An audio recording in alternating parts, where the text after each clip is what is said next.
मनुष्य की पहचान उसकी कर्मों से होती हैं। हम जो दुख झेल रहे होते हैं यह हमारे पिछले जन्मों या इसी जन्म का हमारे द्वारा किया गया पाप या पुण्य है। यही कारण है कि एक लड़का अमीर के यहाँ जन्म लेता है और दूसरा गरीब के यहाँ। इस बात को ध्यान से समझिए।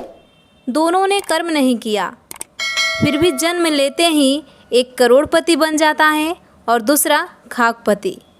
यह सब उसके पूर्व जन्म के ही तो कर्म हैं।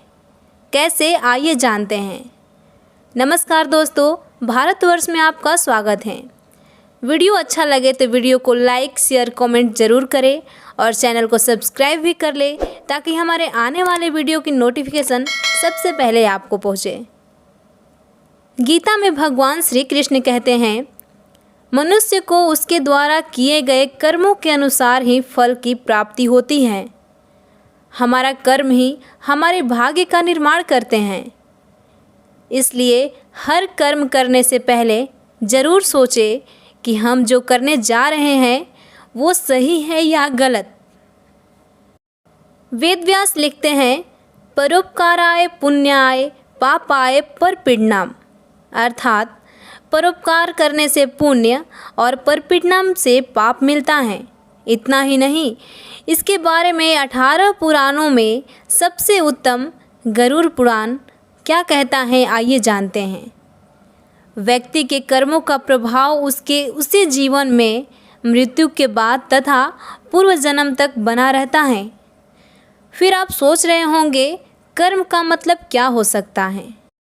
प्रत्येक मनुष्य द्वारा इस जन्म में तथा पूर्व जन्म में किया गया कर्मों का फल ही कर्म फल कहलाता है। फिर सवाल यह उठता है कि हर कोई अपने अपने हिसाब से अच्छा ही कर्म करना चाहता है और करने का प्रयास भी करता है।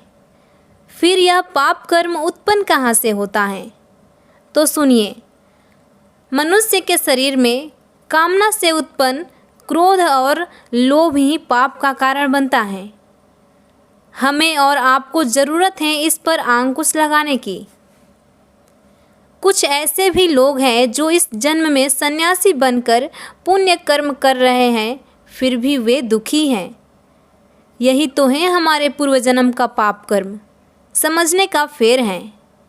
सवाल यह उठता है कि क्या पूर्व जन्म के पाप के कारण सन्यासी कभी सुखी नहीं रहेंगे?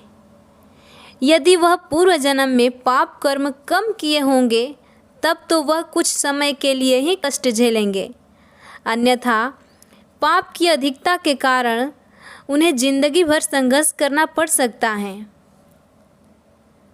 कर्म के पास न कागज है न किताब, फिर भी वो रखता है हम सबका बिल्कुल सच्चा हिसाब।